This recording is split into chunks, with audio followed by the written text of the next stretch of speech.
मैं जाके देखा तो लगभग 5,000 एकड़ के आसपास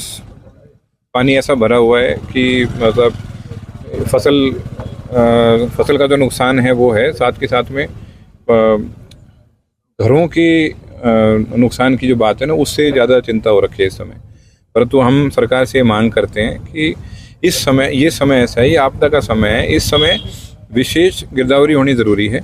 और यूँ नहीं कि पोर्टल वोटल के हिसाब से आपके कर्मचारी निकलें बाहर, और अगर ज़रूरत पड़े हम युवा टीम को साथ लगाएंगे, जो किसान संगठन है उनको साथ में लेकर, ताकि सबकी संतुष्टि हो। एक एक जगह की अच्छे तरीके से गिरदावरी होनी ज़रूरी है। कम से कम इस समय 50,000 रुपये एकड़ का मुआवजा देना चाहिए, और साथ के साथ में अगली फसल के समय फिर से निरीक्षण होना चाहिए, क्योंकि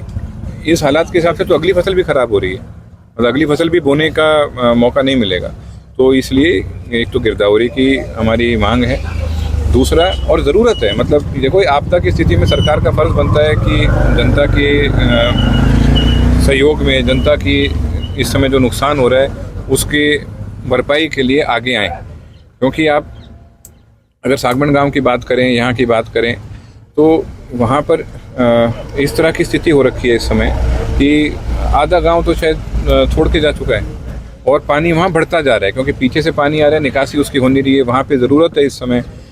दूसरी साइड से, तोशाम की साइड से बिजली के पोल लग के आएँ, वहाँ से बिजली मिले, और साथ के साथ में 50, 60, 70 हॉर्स पावर की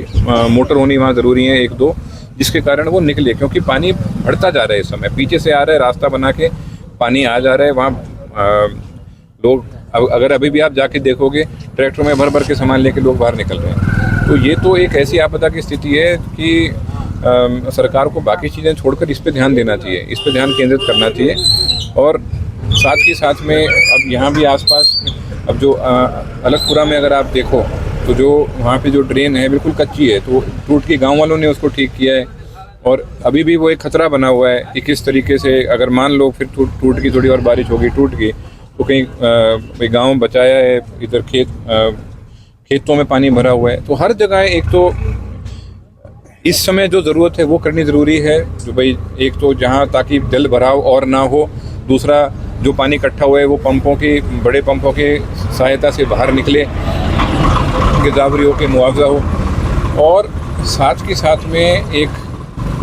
जो ये लंबे समय तक के लिए एक स्थायी जो इसका समाधान है वो होना ज़रूरी है कि ड्रेन वो पक्की हो, जहाँ चौड़ी होने की ज़रूरत है वहाँ चौड़ी हो,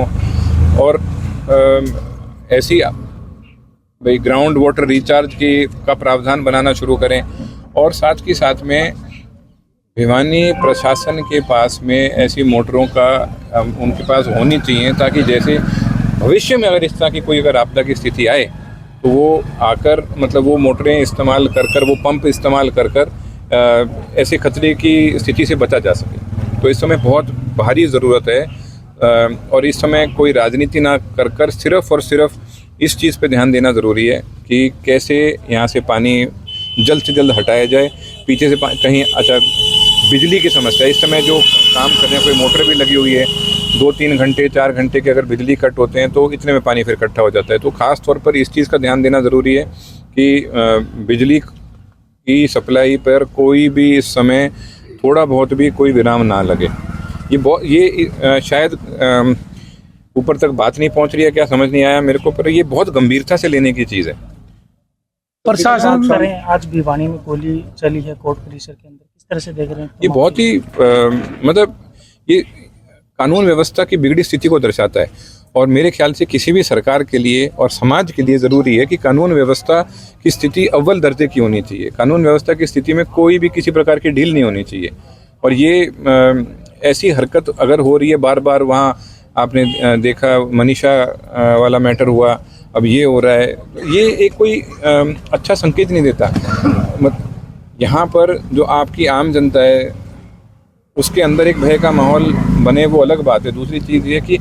हम चाहते हैं कि हमारे इलाके में जो कोई भी आके कारोबार कोई लगाए, वो सब इस चीज़ से आदमी जब कुछ भी इस तरह का फैसला लेता है तो सबसे पहली चीज़ ये भी देखता है कि वहाँ कानून व्यवस्था का क्या हाल है, बिल्कुल देखेगा। और आम आदमी जो इज्जतदार आदमी है वो चाहता है कि भय मुक्त अपनी ज़िंदगी वो जिए, और ये सरकार को इसको बहुत गंभीरता से लेना पड़ेगा।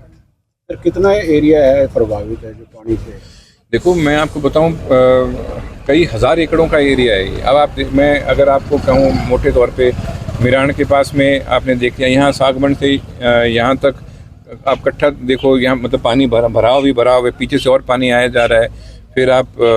अलगपुरा देखो, बीरण देखो, हर जगह, उधर तालू, धनाना, मतलब रिवासा,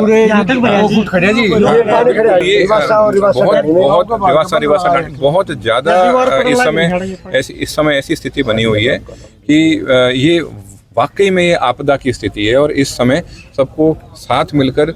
इस इलाके को इस आपदा से निकालना पड़ेगा। तो बात करें तो मुख्यमंत्री के द्वारा हर बार एक बात कही जाती है कि पुलिस को उनके द्वारा पूरी छूट दे रखी है हरियाणा प्रदेश में क्राइम को खत्म करने, बावजूद इस तरह की घटनाएं क्या कहेंगे? देखो मैं इस बारे में यही कहूँगा कि वो मुख्यमंत्री महोदय ने ये बात कही है, उन्होंने छूट दे रखी होगी, पर मैं साथ के साथ असल में हमारे लिए क्या है, हम सबके यहाँ पर मुख्यमंत्री के रूप में आदर्श चौधरी बंसीलाल जी रहे हैं। उनके समय में कोई ऐसी चीज़ अगर होती थी तो पुलिस और प्रशासन को छूट नहीं रहती थी, उनके ऊपर जिम्मेदारी रहती थी, उत्तरदायित्व रहता था कि